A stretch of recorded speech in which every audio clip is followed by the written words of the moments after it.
Hello mes graines de beauté! Aujourd'hui c'est simple, je vous partage ma routine anti-boutons à suivre chaque jour.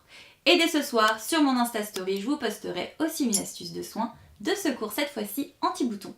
Mais maintenant, place aux nouvelles habitudes à prendre si vous voulez que votre peau vous le rende. 1, 2, 3, 4.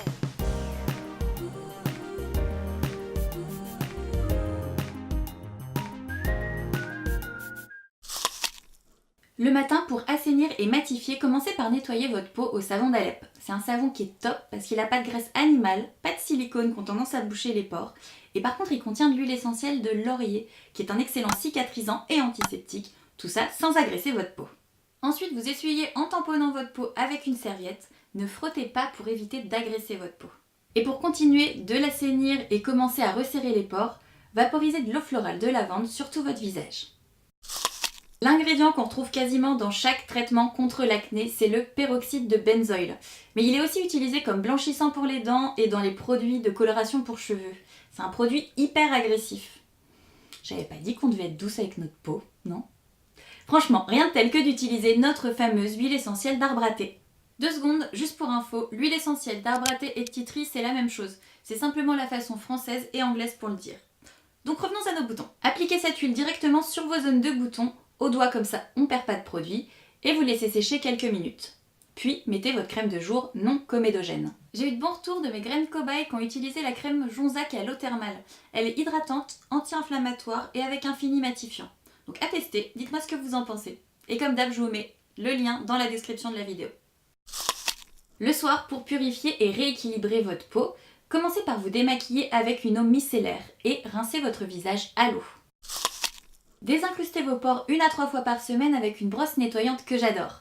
En fait, elle a des milliers de fibres super fines qui viennent désincruster les pores en douceur. Alors, vous verrez, on a une sensation tellement douce qu'on a l'impression que ça n'agit pas. Mais faites-moi confiance, ça marche. Ensuite, petite brume d'eau florale de lavande pour hydrater et continuer de rééquilibrer.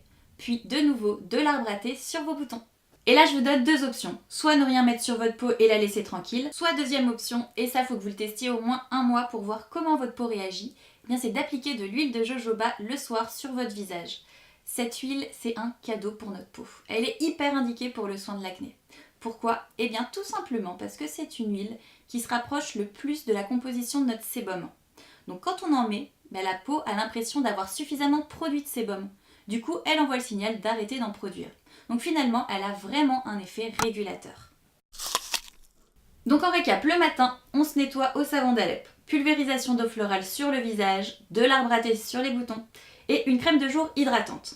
Puis le soir, on se démaquille à l'eau micellaire, 1 à 3 fois par semaine, la brosse désincrustante, de l'eau de lavande, de nouveau de l'arbre à thé sur les boutons, et soit vous mettez rien, soit vous mettez de l'huile de jojoba. Avec mes précédentes vidéos sur l'acné et les boutons, vous avez presque tous les conseils qu'il vous faut pour avoir une peau saine et lisse. Alors ok, il vous manque la dernière étape pour cacher les boutons anarchistes qui font rien comme tout le monde. Alors on se retrouve la semaine prochaine avec mes démos de 3 différentes techniques maquillage pour cacher vos boutons subtilement en mode Photoshop. Des gros kisses et à la semaine prochaine.